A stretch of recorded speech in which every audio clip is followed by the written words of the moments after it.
Let's have a little fun here, Andrew, because I've been saving this op-ed, and I wanted to do it with you on the show because it's about movies. What could be better? And like you're one of the top movie guys. So like, in addition to medical and political expertise, I think this will all come to bear on this op-ed published the other week in the Wall Street Journal, and the headline is "One Reason Mamdani Appeals to Young People: The Movies Glorify Socialism." Oh. Yeah, this is by Andy Kessler in the Wall Street Journal. Oh, love him. Yeah.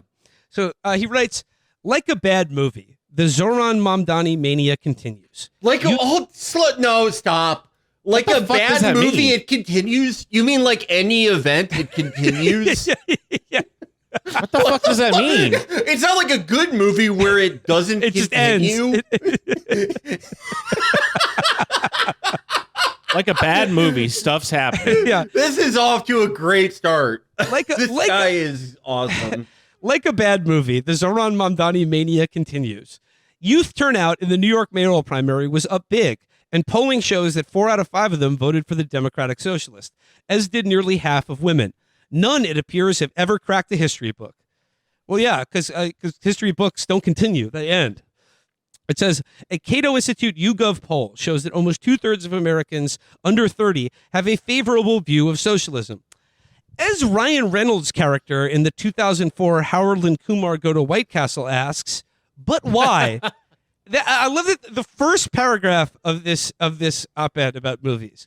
The movie. Okay, first of all, he badly mangles something about like a bad movie, but the first movie reference he makes is a Ryan Reynolds character in the movie Harold and Kumar Go to White Castle. It's got to be in his top 4. Like that the famous quote from that movie where Ryan Reynolds goes, "But why?"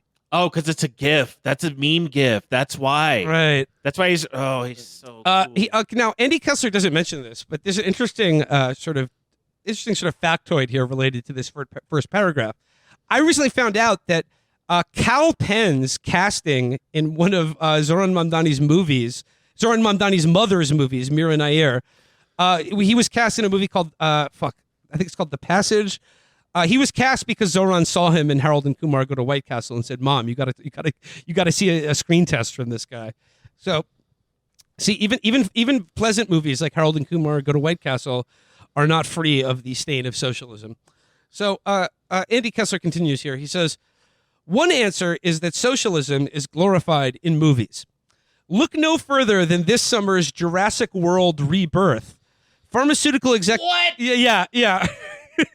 Pharmaceutical executive Martin Krebs, played by Rupert Friend, risks his life and capital to develop a heart drug, paleodioxin, that will extend human life by 20 years.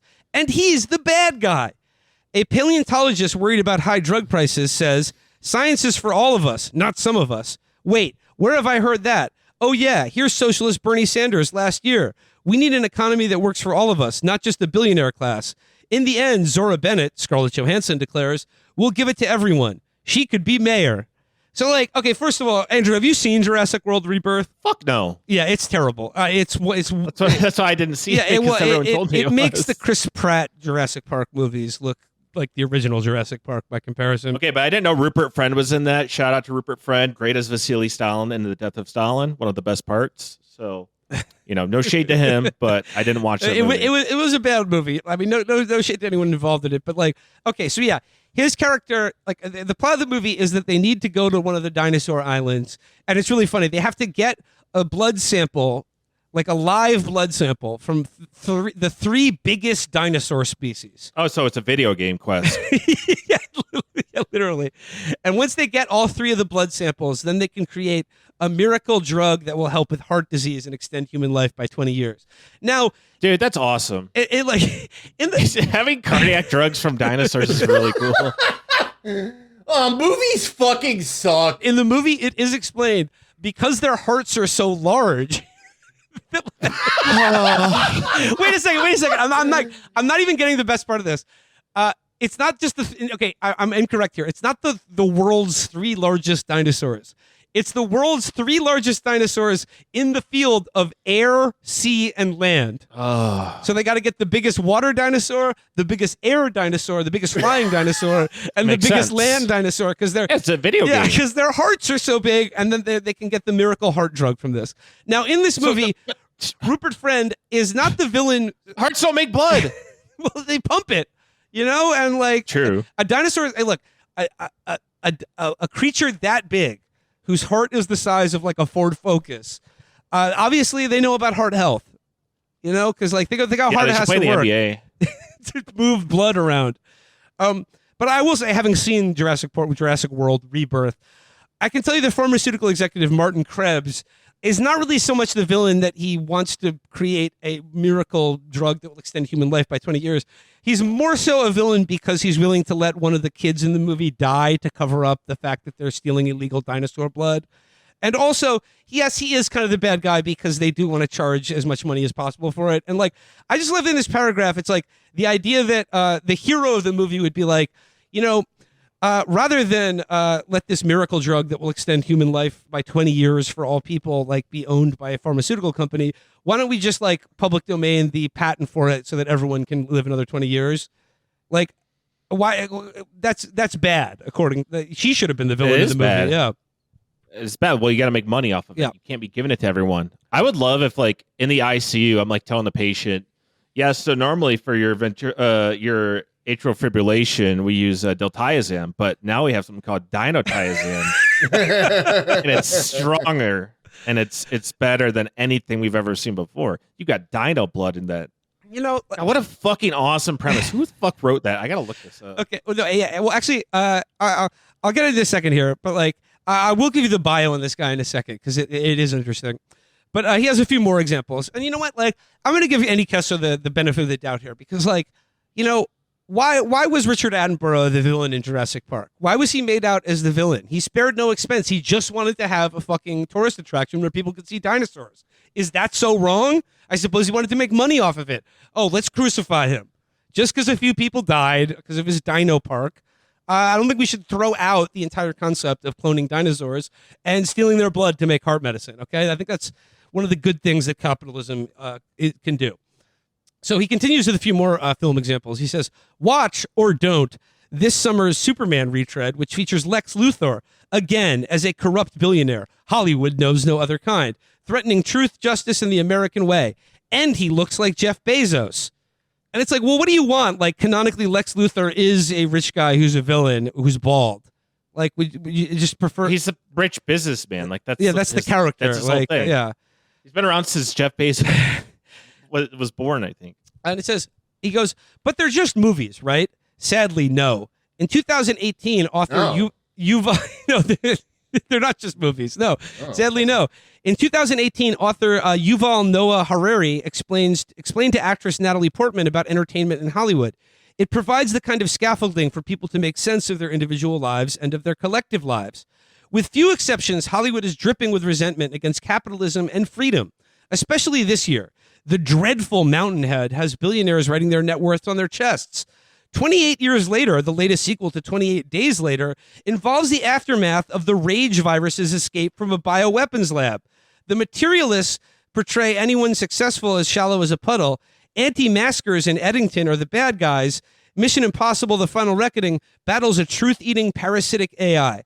Okay, Andrew, like I was thinking of you here because I just a few things I want to say here because like I can understand that like he's okay. In Mountainhead is a satirical portrayal. I heard it was quite bad too, but yeah, like it excoriates billionaires for their venality and wealth. Fine. And it's a secession guy though. What do you expect? Like, what do you want? But like the example of 28 Days Later, which involves the rage virus's escape from a bioweapons lab, like I'm willing to just say here, capitalism or no capitalism, developing the rage virus as a bioweapon is just evil. Like I think we should all be able to agree that that's bad, or that any bioweapons companies are bad. Yeah. What if the reason they developed it was there was a terminally ill child who had never been pissed? That's his make-a-wish. He's like, oh, please, I just want to be pissed before I die. I'm too sweet to be pissed. I need a drug that makes me pissed. I would, if if it killed millions, I would do it to save one child and make him happy. Me too. You know, one of those cool hypotheticals where the guys are like, I would kill a million people to save my child. I love that. Would you suck one penis to save your family? Would you suck one penis to save every child on earth? I love that where it's just like, I would murder with my bare hands 1,000 strangers just to like, save the life of a cousin who I don't really even just like. Smell that woman's. Oh, no, it's like I pray to God that none of us are ever put in a situation like that. That's all I can say. I love that this guy also he uses materialists. Oh, that movie that swept the country that everyone loved. People cannot stop talking about materialists. Everyone's favorite movie. I didn't see it, but I'm pretty sure Dakota Johnson chooses Chris Evans, the poor guy, over the billionaire Pedro Pascal. Yeah, she does. Oh, she does. I read the Wikipedia. I read the Wikipedia summary for the plot. Yeah. So he's fucking mad that she just didn't want to be with the billionaire. Is that it? Well, also, I mean, when he says anti-maskers in Eddington are portrayed as the bad guys, like, were you paying attention to that movie? Because, like, I think kind of the point of, like, I think like everyone was pretty conclusively portrayed as the bad guy in that movie. But I mean, they're much worse, and then, but that's how they are. Yeah, fair enough. And then the last one, Mission Impossible, has a truth-eating parasitic AI.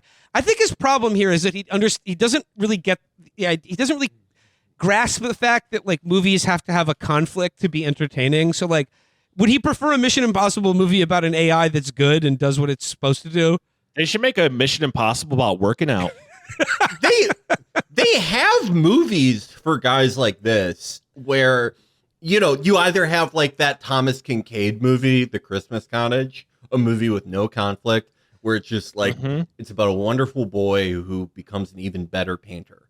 Or if you're in the mood for comedy, you can watch those movies where Chris Farley's brother plays Michael Moore. Oh, yeah. You can watch An American Carol. That's a good one. You can watch Obamaland. That's a great one. Obamaland's awesome. Obamaland is great. I call it the Kelsey Grammer trilogy.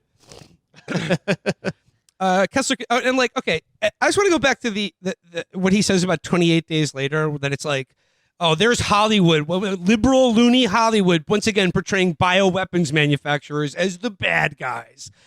I read that, and then I read his bio in the Wall Street Journal, and I thought this was interesting. It says here, Andy Kessler is the author of Inside View, a column he writes for the Wall Street Journal on technology and markets where they intersect with culture.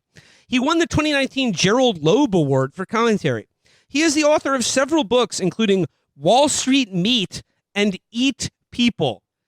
Once again, he's the author of a book called Eat People, and he didn't even bring up Soylent Green. He's hanging out with RFK Jr. and Peter Thiel, too. Yeah. This is the type of conservative that is like going to get killed at January 6th, too. Like there is a tentative alliance between these guys and the Jug Hooters. This guy is not going to last. They are going to kill him. Well, was it the right wing's whole thing, like being like China made a bioweapon in COVID to hurt us? It's like, but so that's what you're talking about 28 Days Later, isn't it? Well, yeah, but like the lab that created the rage virus was creating it to kill Chinese people, not British people. Oh. So Kessler continues. He goes, "This isn't new. In The Way We Were, 1973, Barbra Streisand's character is an avowed Marxist. You can still take communion and like the Soviet Union. Endearing. Despite love, she can't reconcile spending eternity with someone, Robert Redford, with different opinions. The film's message, that's okay. 50 years later, life imitates art, except now with blue hair. Thanks, Babs." So, like, once again, not grasping that, like, the movie needs to have conflict and sort of, like, drama to, like... This is so, like, Walt Tremblay. Like, this is... Babs. The Thanks, Babs is, like... That is, like, Branson trying to annoy me. He's just like the people, like, it's like CinemaSin shit where, like, why did the character do this in the movie? It's like, because if they didn't, we wouldn't have a fucking movie, you moron. Not everyone's going to make a logical choice or do what you did, you stupid asshole. I'm less of a CinemaSins guy. I'm more of a Critical Drinker fan. Oh, I mean, he's the best. Yeah. Next example is The Godfather, directed by Francis Ford Coppola. Sent a letter in 1973 to actor Marlon Brando trying to convince him to do the sequel, to express the notion that the mafia is only a metaphor for America and capitalism. Got it loud and clear. Michael Corleone, Al Pacino on Revenge. It's not personal, Sonny. It's strictly business. I don't even know where he was going in that. I guess yeah. he's saying that they're implying that like business is inherently cold-hearted and bad, when in fact, in the business world, it would be frowned upon if you took a gun out and shot two people you were having a business dinner with. So like movies have always been like commie shit to him. Like, let me tell you about, I got a problem with these ladies and gold diggers of 1933. They should do that. Those men earn that money. I know it's the Depression era. I think those two guys at Weekends at Bernie's are lazy. Have they thought about getting a job instead of dragging this dead guy around? Like, Small Soldiers is fucking gay because the soldiers lose. the woke communist mutants win, you know? Just because they had fucking state of the art, computer chips put on their bodies that are used for missiles, and they lost. It's even worse in a film like Citizen Kane, right? Everyone okay, says then you just don't like any movies then. If they're all ruined for you because they're too left. The message of Citizen Kane is one of them. The message of Citizen Kane is that for all the wealth that Charles Foster Kane accrued for himself and his, Xanadu and his giant mansion and all of that, none of it replaced the sense of childhood innocence being lost, represented by a single wooden sleigh. And like, I think that's fucked up. How would you fix that scene? I mean, that's my interjection here. That's not. That's not. I thought Kessler. he actually wrote that. No, I mean, I'm sort of thinking for him, but no, he does right here. I'm quoting the piece again. It says, in 2010, Alex Tabarrok wrote in the Journal about capitalism, Hollywood's miscast villain. It's gotten much worse since. There's now an established eat the rich genre of movies. The menu has insatiable rich folk worshiping food. Then there's Saltburn, Dumb Money, Knives Out, or the unsubtle class division on a train, Snowpiercer, directed by South Korea's Bong Joon-ho. He names like some of the most forgettable movies ever. Yeah. Like, that is the genre you're looking for is bad movie that no one remembers. I'm sick of my fucking lib-ass friends just harping on about how much they love fucking Saltburn. The summer of Saltburn was unbearable. You couldn't go anywhere without people throwing Saltburn parties. That really it really hits the right in the gut when he licked that load out of the bathtub. Like, what the fuck are you talking about? Who cares? We had a funeral for a family friend around the time Saltburn came out, but wouldn't you know it, all these Saltburn fans, they came to the cemetery and just started fucking the graves around us because that movie was so huge and everyone loved it so much. Branson loves just being like Steve Harvey talking about Saltburn. Like, what? Come on, Saltburn. What are you doing? Come on, Saltburn. You can't be doing that, Saltburn. Can't be licking up loads, Saltburn. How are you going to do that to someone's eternal rest? He's just looking at the camera, shaking his head. He goes on, he writes, in many movies, markets are corrupt. See Wall Street, 1987, The Wolf of Wall Street, 2013, and Trading Places, 1983. And entrepreneurs are doofuses. The Social Network, 2010. This is the equivalent of like a college professor complaining that Hollywood comedy is glorified dunces and buffoons. Like, they're like, why do we have all these movies glorifying stooges instead of, morally correct, intelligent young men? Why was Living It Up with Jerry Lewis and Dean Martin about dumb guys who pretend to be rich rather than cool rich guys? What the fuck? How come Marcus Luttrell wasn't in the army now? Like, what the fuck do you want every movie to like?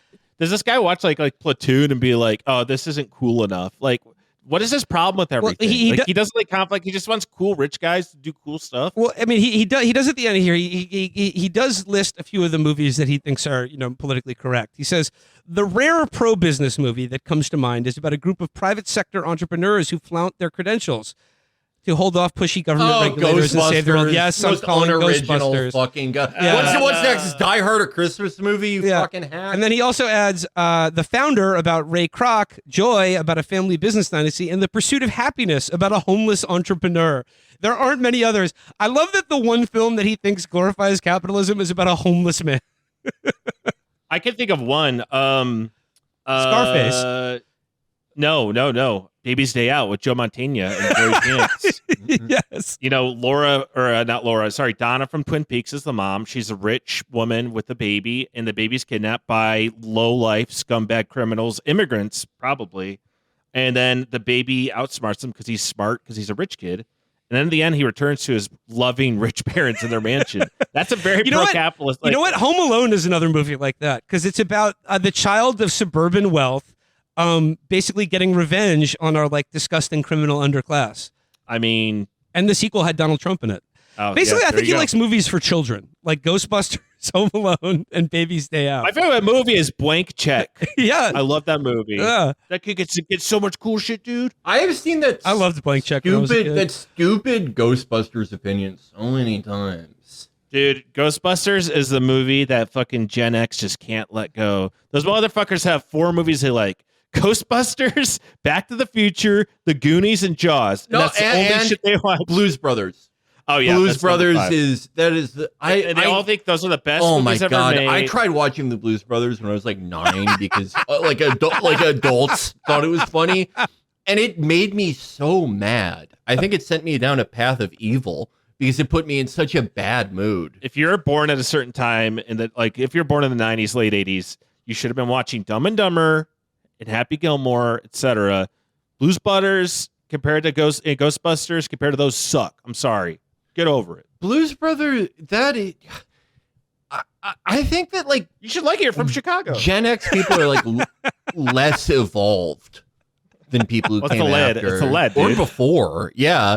I mean, can someone explain to me why that movie is funny? What is funny about that movie? When I talk about this movie, I sound like this guy. What's funny about 2 Polish idiots fucking up? Kind of like blues? how people talk about like very like middling SNL sketches that they're like, it's the best ever, it's the funniest ever. Like, this kind of sucks, dude. It's not that funny. Yeah. Just what you remember, like it's nostalgia. Will people have issues with the alien Earth, right? The fucking Gen X alt rock needle drops at the end of every episode are killing me, and people are like. Some guy on Twitter was like, well, it's very nostalgic for the people that are around at the time. I'm like, fuck their nostalgia. Why does it make the show any better? The movie takes place 500 years in the future. I know. We got to hear fucking Tool. We got to hear Tool and Smashing Pumpkins. Yeah. I love those bands. They're great. They're all pretty good songs. They're fucking terrible for the show. Get them out of here. But it's just these people that run the show going, look how cool my music taste is. It's like, fuck your nostalgia. Nostalgia sucks. Get rid of it. All right. Closing out this article here, he writes, I enjoyed Joker 2019, despite its obvious preaching about the awful societal conditions created by capitalism. And doesn't this guy if you're writing in the Wall Street Journal, isn't every other op-ed in the Wall Street Journal complaining about the awful societal conditions created by a different economic system that's not capitalism? I don't know, you want to complain about the awful social conditions created by blank, but you just don't like it when people identify capitalists as the villains in this story.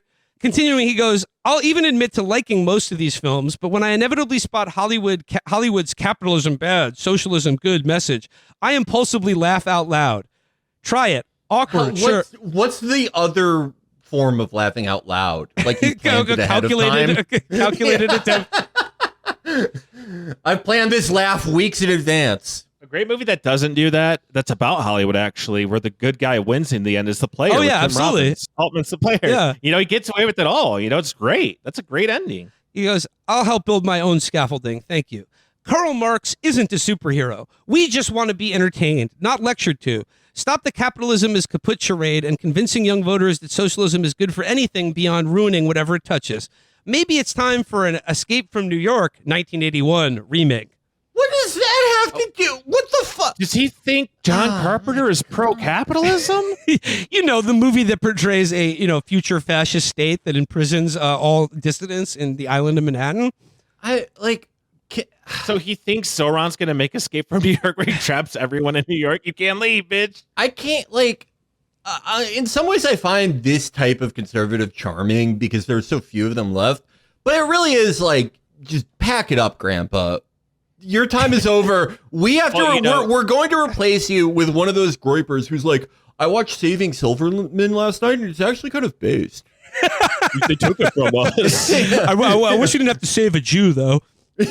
We need to have a remake of They Live, which is about aliens and not capitalism. Yeah. No, I just like what he says here. We just want to be entertained, not lectured to. It's like, no, you want to be giving the lecture in movies that pander to your tastes, right? Like you just want movies to be lecturing on a different topic, that capitalism What is happened good. to women with big tits eating cheeseburgers? While we're on the topic, you know what else pisses me off? The Three Stooges. I never got that either. They've have some good stuff, but I'm gonna say they're mostly not good. And Laurel and Hardy clear the fuck out of them. It I'll pisses stand on that. Hey, Karl Marx may not It's be Laurel and Hardy and the Marx Brothers. Karl Marx may not Those be are a the hero, but Groucho Marx is, as far as I'm concerned. The worst are Wheeler Woolsey, but they're like so bad where it comes back around where they're funny. But Three Stooges, he's just like most of the time they're just annoying, dude. Also, Joe Besser is the best one, the really fruity one. It always pissed me off when was a genre of thing in the 2000s more. But I associate it with the Blues Brothers because this was all like adults, like just making these incredibly declarative statements, and then me checking it out and going, this, like, just it ruining my entire day. That when people would act like Three Stooges are a guy's thing. Every guy likes the Three Stooges. I mean, it's like one of those things, I think, for people like around our age where it's like one of the one old things that they know about, like comedy wise, and like that's what they know, and they think it's like, oh, this is automatically good because this is what I know. It's like, or they think they're supposed to like it. I'm sorry, I'm a person that watches mostly old shit, like 50-year-old, 70-year-old bullshit all the time, and the Three Stooges are not on top. I'm sorry, people can come at me for saying the Three Stooges ain't that good, but watch some Laurel and Hardy. They clear them every time. You know what's older and funnier than the Three Stooges? Canterbury Tales. I mean, Buster Keaton, Charlie Chaplin also shit on the Three Stooges. Okay, I'm going to end this conversation now because this is going to be our most controversial episode of all time. The amount of hate mail we're going to get from the Stooges heads. That's kind of read my mind because I was literally thinking this week, like, and I kept seeing like Three Stooges stuff. I was like, they're not that fucking good, dude. I'm sick of this. They're so overrated. Like a 100-year-old man whining. Like that's just. I feel like we're like an Andy Rooney. People think the Three Stooges are the funniest guys around. I disagree. We should do a That's true. We should do a documentary where we like interview different Gen Xers and make them explain like why Blues Brothers is funny. Why is this shit good? Yeah. Because guess what, buddy? The Goonies isn't that good. It kind of sucks. Yeah, like I think like all those things suck. I think the Three Stooges suck, but I understand what the attraction is. Like with the Three Stooges, if you like, for some people, like getting bonked on the head, hilarious. In certain contexts, yes, but no one. I would ask adults all the time, like, what is funny about the Blues Brothers? And they would go, you just got to watch them sing. And I was like, can you fucking kill yourself? They're two annoying guys. As long as they're doing this, can I put my my marker down for like overrated Gen X commodity that I don't find funny at all? Any Chevy Chase movie ever made.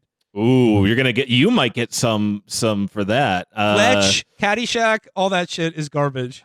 Caddyshack kind of sucks. Rodney Dangerfield is funny in Caddyshack, but Chevy Chase is horrible. Airplane clears all of those. Airplane, Naked Gun. The original Naked Gun is still slams. Yeah, so good. Leslie Nielsen he's a genius. Like, he is one a genius. Of the maybe the greatest comedic actor of all time. Oh, you know what? It's a good one. When people insist Spaceballs is really good, fuck no. Love Mel Brooks. Spaceballs sucks. Men in Tights clears it. I don't think Spaceballs is Dracula funny. Dead and Loving It. That's the B side. I respect Spaceballs because I respect it way more than some bullshit like Blues Brothers.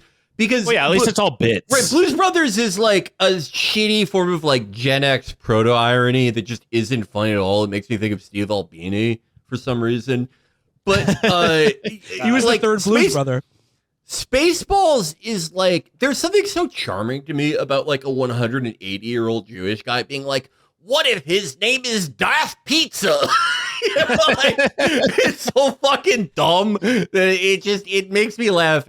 Just conceptually, really makes me laugh. What if Luke Skywalker farts? That is so funny to me. Not the actual joke, but like that it delights this man who was alive during the Russian Empire that much. I think that's great. God bless Mel Brooks, everybody. All right, let's his creepy son. I was going to hope we could do another hour just complaining about Gen X.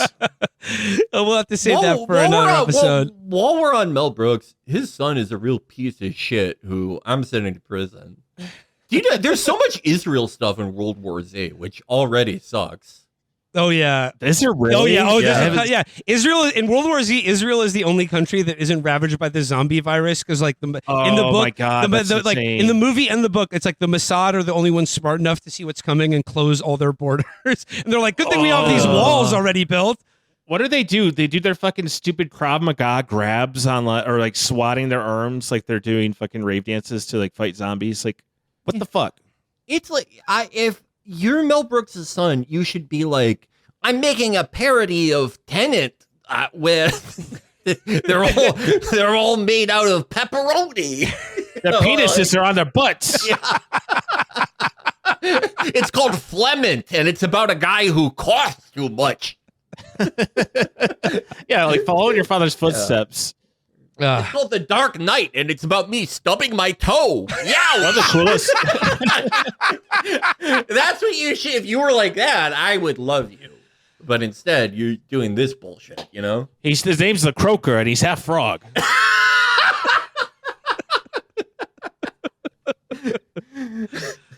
Oh man, I love those guys.